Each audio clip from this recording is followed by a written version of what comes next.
Nashid Jilani, student of BTech Mechanical Engineering, Schwartz Nahi, Allahabad.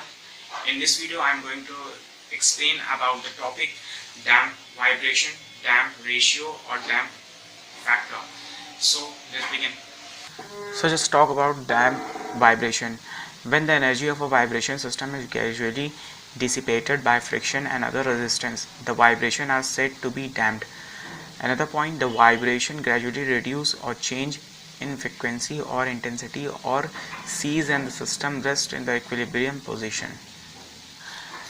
Damp vibration can be represented by graphically also.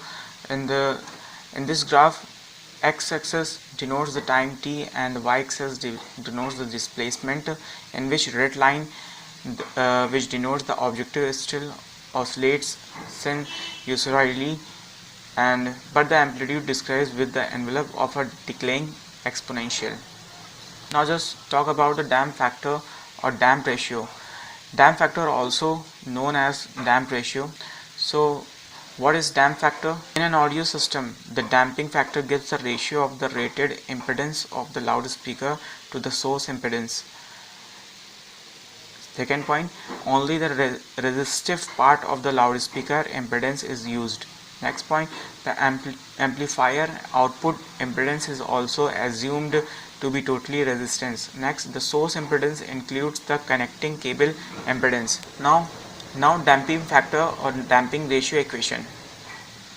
Now just talk about the damping factor or damping ratio equation.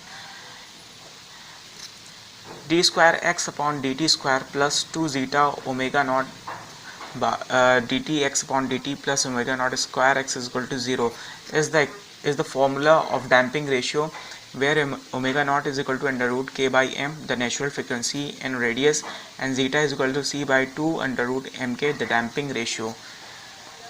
Now in this graph, it is determined that the zeta of different colors in different colors, which is represented in the waveform.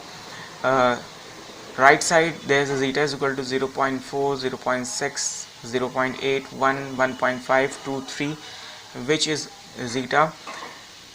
Thank you.